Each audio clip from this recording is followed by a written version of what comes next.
Shalom, bendiciones. En este día estoy haciendo este corto video porque quiero traer unos puntos que toqué el lunes en la reunión del grupo de apoyo emocional sobre este tema que es un tema muy edificante y un tema que habla a nuestra vida y a nuestra alma y quise hacer este video para compartirlo con las demás personas. Así que el título de este estudio se titula El Menushat Nefesh, encontrar refugio en Hashem. Menushat Nefesh significa descanso del alma. El Menushat Nefesh es una palabra o un concepto judío que habla sobre el descanso profundo del alma y nos ayuda a tener herramientas para manejar nuestras emociones.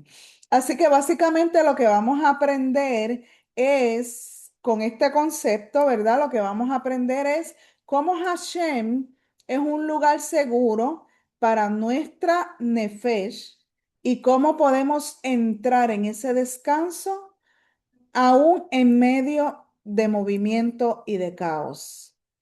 Así que básicamente, como les estaba diciendo, ¿verdad?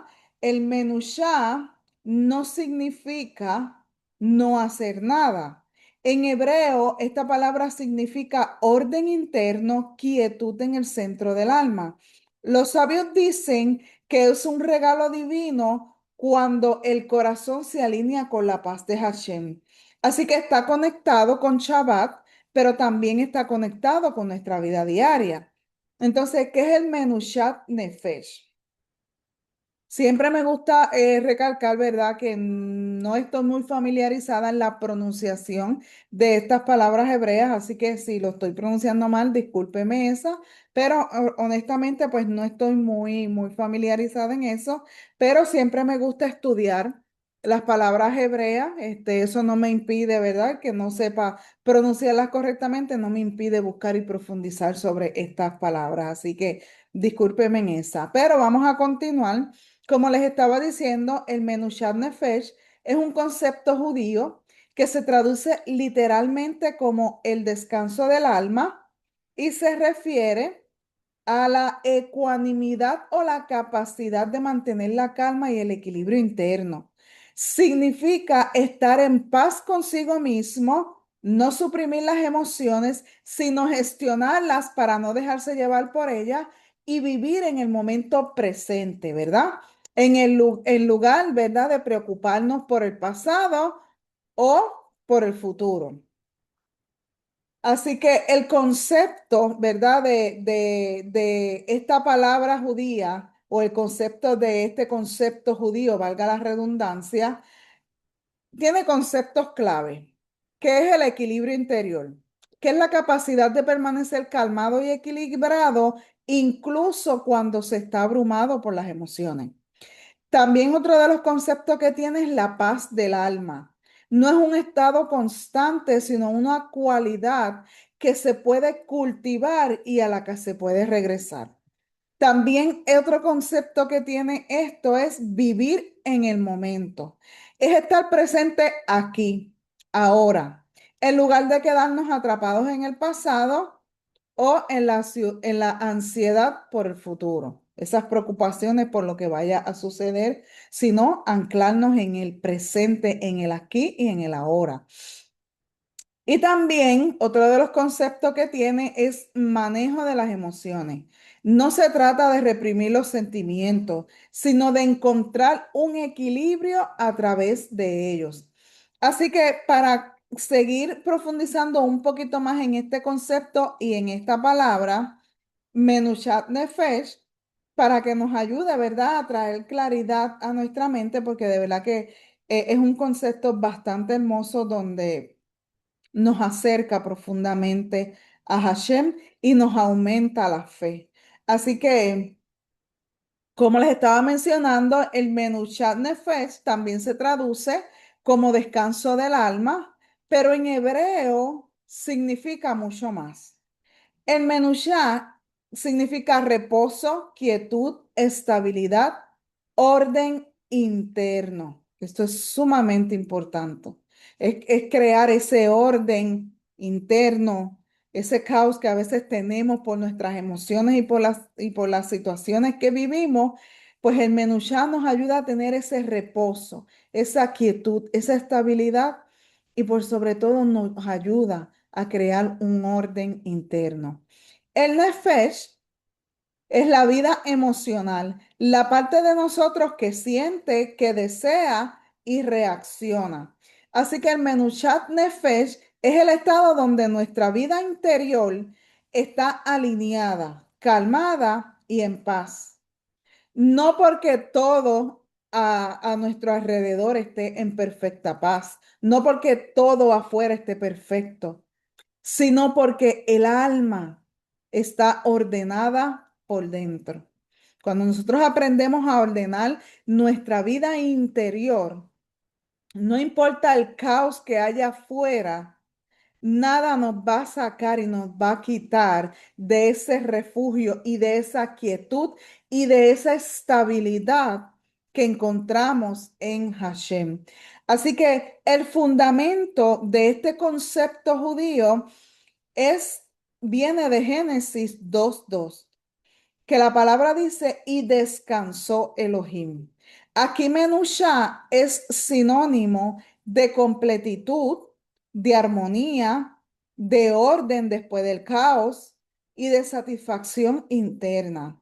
Así que esto nos enseña que el descanso bíblico no es pasividad, sino una sensación de que todo está en su lugar como debe estar. Así que vamos entonces a profundizar un poco más en varios versículos bíblicos que tienen que ver con este concepto. Y uno de los versículos es el Salmo 62, versículo 1 y 2, y los versículos del 5 al 8. Y la palabra, ¿verdad?, del Señor dice así, la voy a leer para que vayamos entrando en contexto y puedan entender, ¿verdad? Este concepto tan hermoso y que sea de bendición para su vida. El Salmo 62 dice, en Dios solamente está acallada mi alma, de Él viene mi salvación. Él solamente es mi roca y mi salvación, es mi refugio.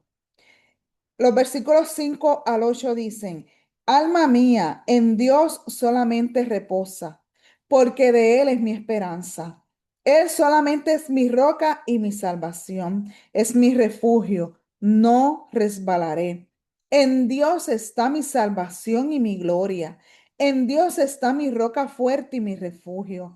Esperad en Él todo tiempo, oh pueblos. Derramad delante de Él vuestro corazón. Dios es nuestro refugio. Aleluya.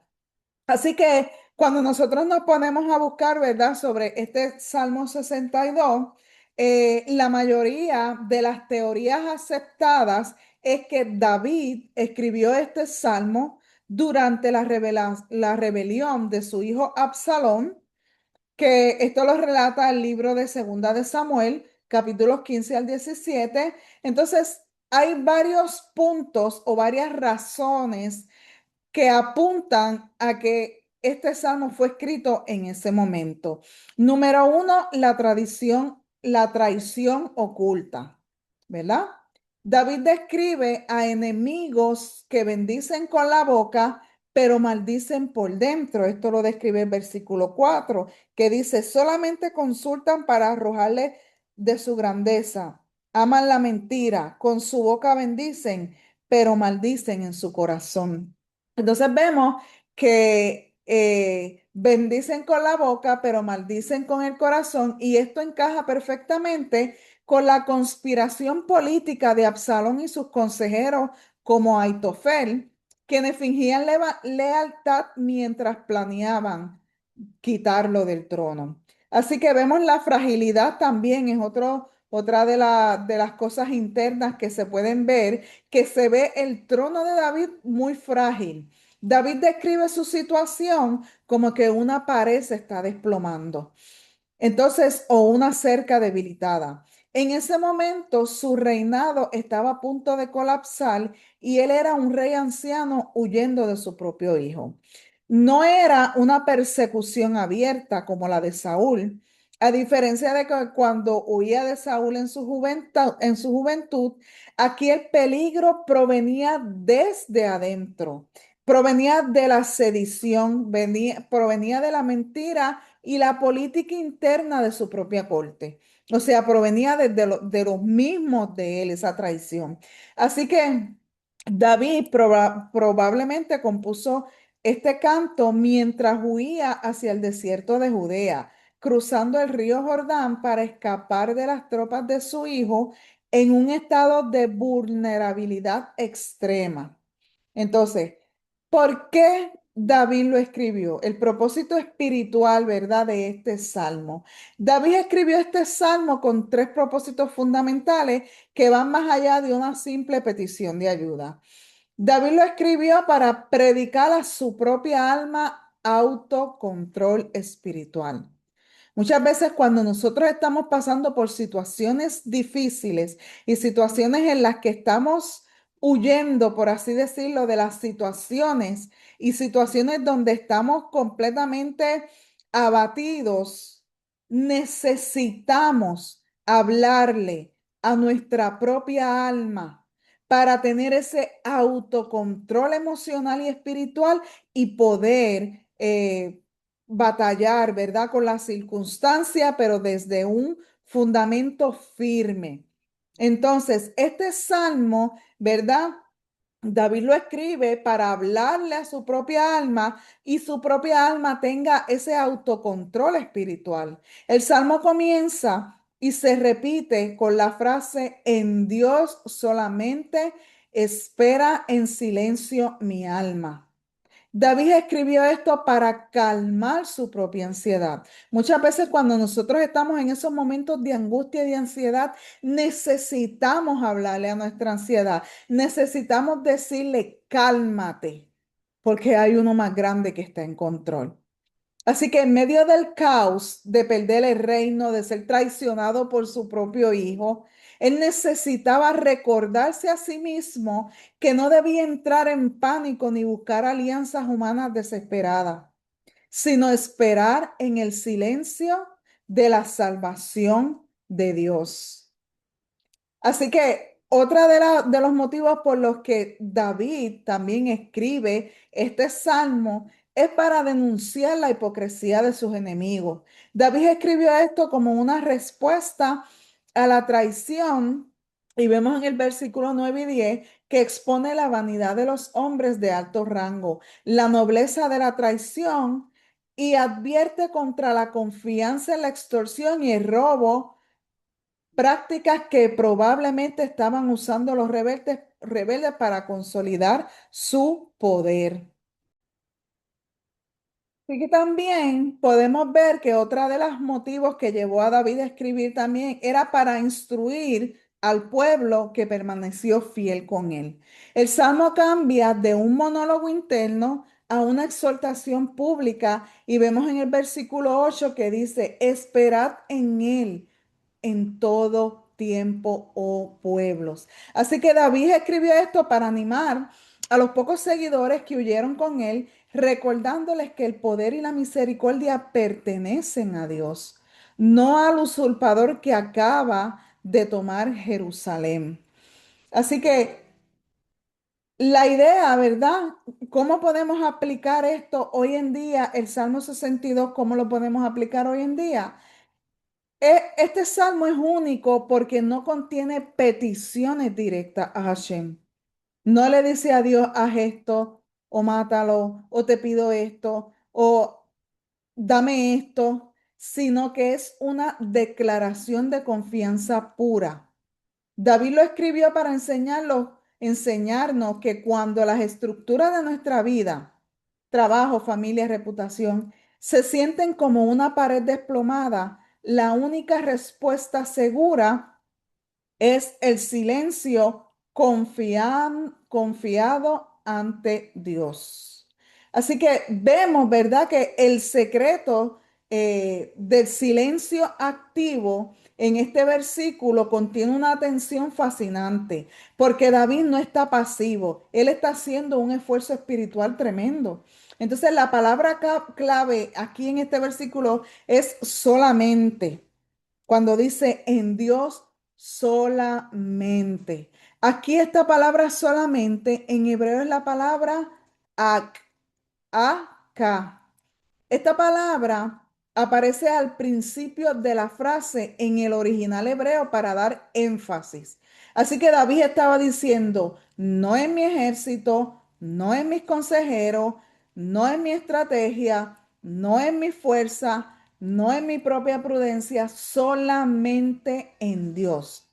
Así que esto es una exclusión al decir solamente, porque David está renunciando a cualquier otro plan, al plan A, al plan B, al plan C, a cualquier otro plan. Sin, él está renunciando a todo eso y está poniendo todo lo que tenía en las manos de Hashem.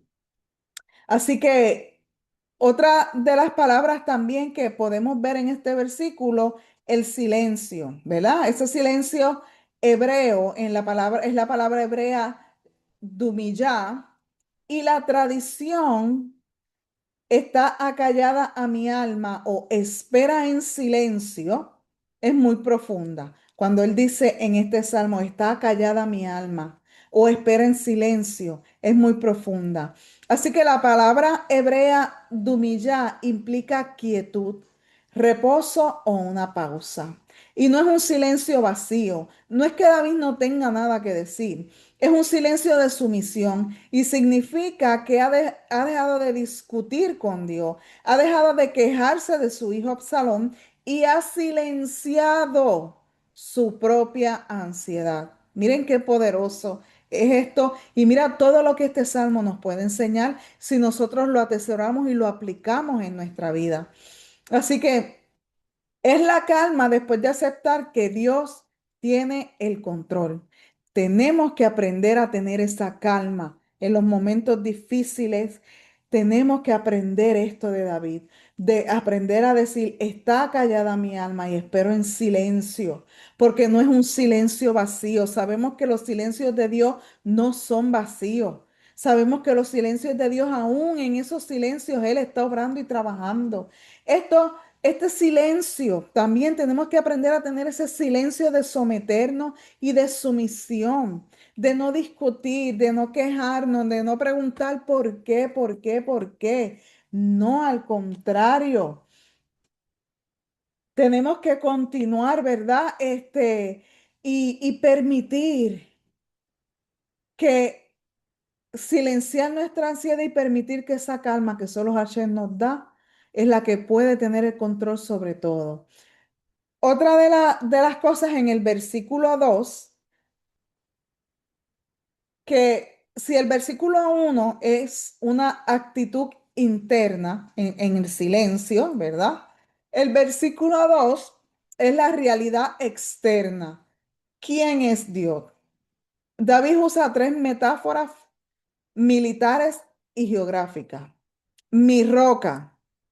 David estaba probablemente en el desierto de Judea, rodeado de peñascos. Una roca es inamovible. Así que el significado de esto es que el terreno bajo sus pies, o sea, su reinado, su familia, o sea, este terreno, ¿verdad? Es una metáfora de su reinado, de su familia, estaba temblando. Pero Dios era el suelo firme que no cambia. También podemos ver mi salvación, Yeshua. La roca es defensiva, pero la salvación es activa. Así que podemos ver a Yeshua, ¿verdad? Obrando en este salmo o la interpretación, ¿verdad? O el conocimiento que David tenía sobre esa salvación. Así que el significado es que Dios no solo está ahí quieto, Él es quien rescata a David de la amenaza actual. David confía en que saldrá vivo de esta. Y nosotros tenemos que aprender a tener esta confianza cuando nosotros estemos en las diferentes situaciones que nos agobian, tener esta confianza. También otra palabra que vemos en estos versos es mi refugio. Y esta palabra se refiere a una torre alta o una fortaleza inexpugnable en un lugar elevado. Así que el significado de esto es que aunque los enemigos, Absalón y su ejército, estén abajo rodeándolo, David se siente posicionado espiritualmente en un lugar alto, fuera del alcance del peligro mortal. Así que el resultado, vemos que él declara y dice, no resbalaré mucho. Y lo dice en varios versículos, lo dice en el versículo 2, también lo dice en el versículo 6, lo dice en esos dos versículos, no resbalaré mucho. Y fíjate, vemos aquí cierta honestidad de David, ¿verdad? Vemos la honestidad de él, porque él no dice, nunca resbalaré, porque él conocía su condición humana. Él sabía que estamos propensos a resbalar. Y fue muy honesto. Y dijo, no resbalaré. Dijo, no resbalaré mucho. O en algunas traducciones también se dice, no seré grandemente conmovido. Así que David admite en su humanidad y reconoce que puede tambalearse por el miedo o por el dolor de la traición de su hijo, pero declara que no caerá del todo. Así que el golpe podrá sacudirlo, pero no destruirlo. Así que mi hermano, el golpe podrá sacudirte, pero ten la certeza de que no te va a destruir. Amén. Así que en estos versículos, ¿verdad? Vemos que David enseña la fórmula para enfrentar una crisis extrema. Número uno, un enfoque exclusivo. Retira tu confianza de las personas y ponla solamente en Hashem. Número dos, disciplina emocional. Él manda callar a tu propia alma, a la ansiedad, para esperar en Hashem. Y número tres, realismo esperanzador. Acepta que vas a tambalearte un poco. No resbalaré mucho, pero confía en que no serás destruido porque estás sobre la roca. Así que esta enseñanza, ¿verdad? Nos lleva a dividirla, por así decirlo, como en tres pilares, ¿verdad? El primer pilar que podemos ver sobre esta enseñanza de este salmo es que Hashem es nuestro refugio emocional. Y en hebreo, refugio es mashseh, que implica un lugar alto, inaccesible al enemigo. Y el alma descansa cuando siente seguridad, no ausencia de problema. Así que para nosotros descansar, no necesitamos estar libres de problemas. Lo que necesitamos para hallar descanso es estar seguros, es la seguridad en Hashem. Así que otro de los textos que quiero compartirles para complementarlos con esta enseñanza es el Salmo 91. En el Salmo 91, versículos 1 y 2, dice, el que habita al abrigo del Altísimo morará bajo la sombra del Omnipotente. Diré yo a Hashem, esperanza mía y castillo mío, mi Dios en quien confiaré. Así que recordarles que estar bajo la sombra del Omnipotente es un lenguaje de intimidad.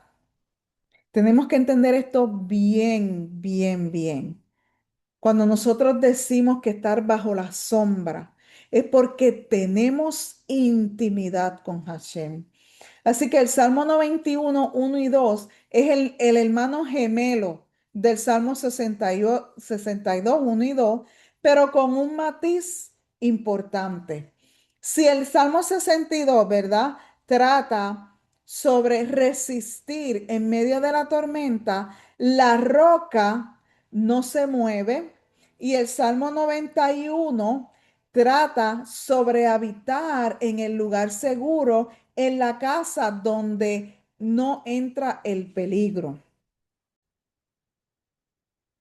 Entonces, aquí vamos a profundizar, ¿verdad? Vamos a tener una línea un poquito más profunda de este Salmo 91, Dios, como ya lo leí. Nosotros podemos ver también una ubicación geográfica, que esto nos indica intimidad.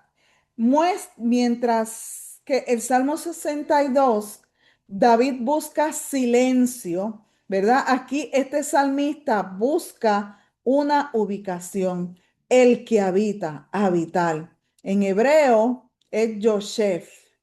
Esta palabra significa sentarse, quedarse o vivir. Y la clave aquí es que no dice el que visita, ¿verdad? Aquí este salmo no dice el que visita ni el que corre al abrigo cuando tiene problemas. No, no, no, no. Aquí la clave es que se refiere a que vive allí. Entonces, la promesa de protección no es para un turista espiritual, sino para el residente permanente. Así que, mi amado hermano, tenemos que dejar de ser turistas espirituales, de visitar la presencia de Hashem, de correr cuando tenemos problemas. Tenemos que dejar el turismo espiritual y tenemos que habitar, ser residente permanente en la presencia de Hashem. Tenemos que aprender eso, mis amados hermanos. Así que también vemos cuando dice al abrigo, que es la palabra hebrea seter, y se traduce también como lugar secreto o escondite.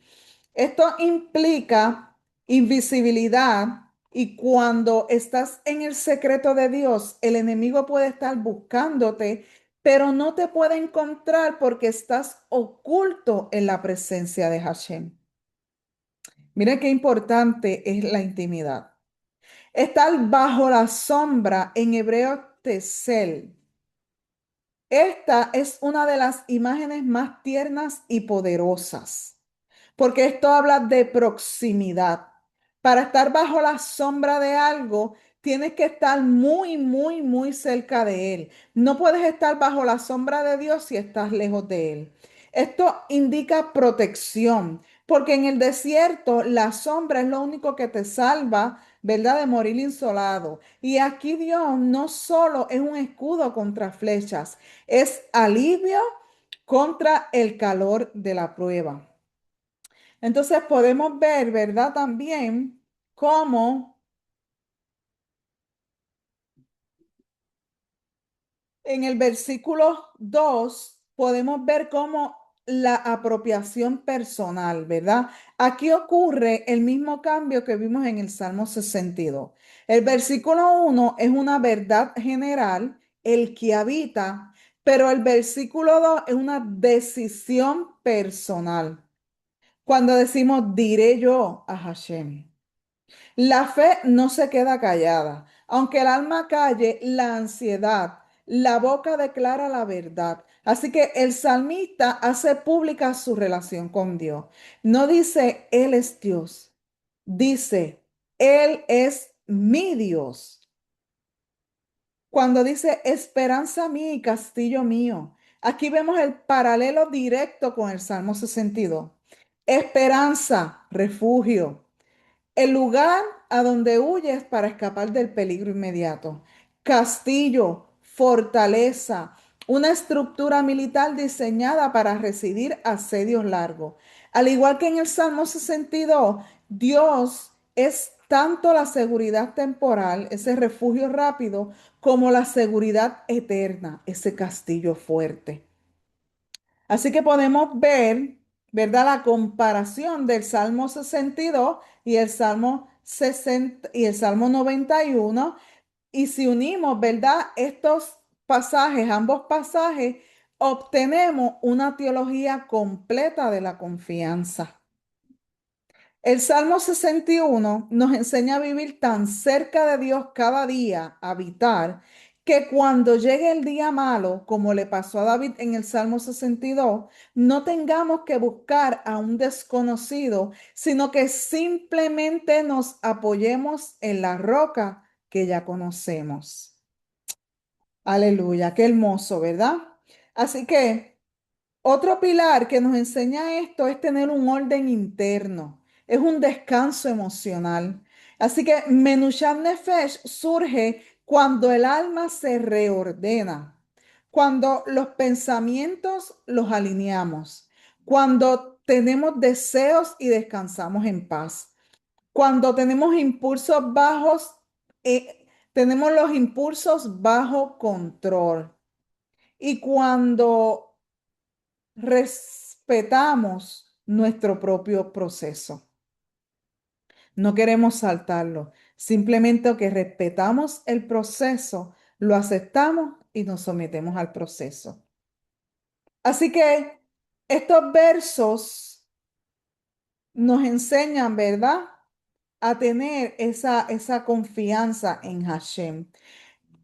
El otro pilar, y este último pilar que con esto voy a ir concluyendo, es que estos dos nos conectan con Yeshua como dador de descanso, porque sin usar un lenguaje ajeno al contexto hebreo, ¿verdad? Vamos a utilizar este lenguaje del contexto hebreo.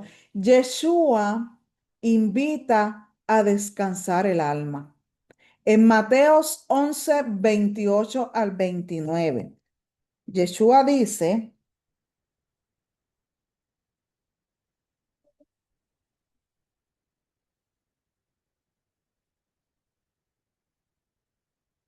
y no temáis. Déjeme ver si estoy correcta. No, 11. Dice, venid a mí todos los que estáis trabajados y cargados, y yo os haré descansar. Llevad mi yugo sobre vosotros y aprended de mí, que soy manso y humilde de corazón, y hallaréis descanso para vuestras almas. Así que conectamos Mateos 11 con el Salmo 62 y 91. Es como encontrar la llave maestra que abre la puerta. Es el cumplimiento perfecto. Yeshua se presenta como la encarnación física de esa roca y ese abrigo. Así que aquí está la conexión teológica espiritual. Yeshua le pone rostro al refugio. Qué hermoso. Aleluya. Venid a mí todos los que estáis trabajados y cargados, y yo los haré descansar. Llevad mi yugo sobre vosotros y aprended de mí, que soy manso y humilde de corazón, y hallaréis descanso para vuestras almas. Así que el llamado es al alma. Este llamado al alma es un vínculo interno. Fíjate en la coincidencia exacta del objetivo. El Salmo 62:1 dice, en Dios solamente espera en silencio mi alma. Y en Mateo 11:29 dice, y hallaréis descanso para vuestras almas. La conexión aquí es que David le ordenaba a su alma callar y esperar. Y en Mateo, Yeshua te dice, trae esa alma ruidosa y ansiosa a mí, y yo le daré descanso que busca. Así que lo que David buscaba, mediante la autodisciplina, el alma calla, Yeshua lo ofrece como un regalo de gracia y yo os haré descansar. El silencio del Salmo 62 es el descanso de Mateos 11. También vemos la carga versus la roca. El Salmo 62 de David dice David, ¿verdad? Que está bajo presión. Se siente como una pared desplomada, siente el peso de la traición y la amenaza. Y en Mateo 11 podemos ver que Yeshua llama a los trabajados y cargados. Así que la conexión en estos versículos es que en el Salmo 62 la solución al peso del problema es subirse a la roca, Hashem. En Mateos 11, Yeshua dice, venid a mí. Yeshua está diciendo implícitamente, yo soy esa roca del Salmo 62. No tienes que escalar la montaña solo. La montaña ha bajado a ti para quitarte el peso de encima. Qué hermoso. Aleluya, hermano. Yo no sé si usted está pudiendo internalizar esta enseñanza y esta grandeza tan hermosa que está a nuestra disposición para trabajar con nuestro interior, para fortalecer nuestra fe, para fortalecer nuestras emociones, para manejar nuestras emociones, para en el día malo estar firmes sobre la roca, descansando en nuestro amado Mesías. Aleluya. También vemos, ¿verdad? El yugo como el lugar secreto en el Salmo 91, ¿verdad? Esta es una conexión, hermanos, sumamente hermosa. Yo nunca la había visto desde esta perspectiva. De verdad, esta conexión que hace el Salmo 91 es preciosa, la vamos a ver. En el Salmo 91 habla de estar bajo la sombra, cubierto, ¿verdad? Es una imagen de cercanía extrema y protección. En Mateo 11, Yeshua dice, llevad mi yugo. Un yugo une a dos bueyes para que caminen juntos. Si tú llevas el yugo con Yeshua, estás obligado a caminar pegado a Él. Hermoso. Hombro con nuestro amado Mesías. Así que la conexión, hermanos, de estos dos versos es el yugo es Yeshua. El yugo de Yeshua es la versión práctica de habitar al abrigo del Salmo 91. No puedes estar bajo su sombra si no caminas a su lado. Al aceptar su yugo, que esto quiere decir su dirección, su compañía, entramos automáticamente en ese lugar secreto. Así que donde va Yeshua, el buey fuerte, vas tú. Si él está seguro, tú estás seguro. Qué hermosa perspectiva, ¿verdad? Sobre estos versículos. Así que para culminar, quiero cerrar con esto, que Hashem, quiero declararles esta palabra, que Hashem ordene tu alma, te dé luz en tu mente y reposo en tu corazón, que experimenten el Menushab Nefesh, aún en medio de lo que estás viviendo. Así que puedan conectar Mateo 11:28 con los Salmos 62 y 91 y que puedan encontrar esa llave maestra que abre la puerta. Es el cumplimiento perfecto. Yeshua se presenta como la encarnación física de esa roca y de ese abrigo. Así que Yeshua le pone rostro al refugio. Aleluya. Así que para eh, para concluir, y les quiero dar gracias, ¿verdad? A todos los que vean este video. Si pueden dejar comentarios y compartir para que esta enseñanza llegue a más personas y puedan más personas ser bendecidas a través de estas palabras. Así que yo les pido, ¿verdad? Que compartan y que dejen su comentario acerca de esta enseñanza. Para concluir, ¿cómo podemos ver esto en la práctica? Si unimos los tres, el mensaje para ti hoy sería, no trates de enfrentar tu crisis Salmo 62, solo con tu fuerza de voluntad. No es suficiente con aceptar, con apretar, no es suficiente con apretar los dientes y pedirle a tu alma que calle. Más bien, ve a Yeshua, Mateo 11, él es el escondite del Salmo 91. Al caminar pegado a él cargará el peso que te está haciendo sentir como una pared a punto de caerse. Y finalmente, tu alma encontrará ese silencio que tanto anhelas. Así que, amado hermano, gracias, que Hashem me los bendiga y me los guarde y reciban mucho, mucho shalom.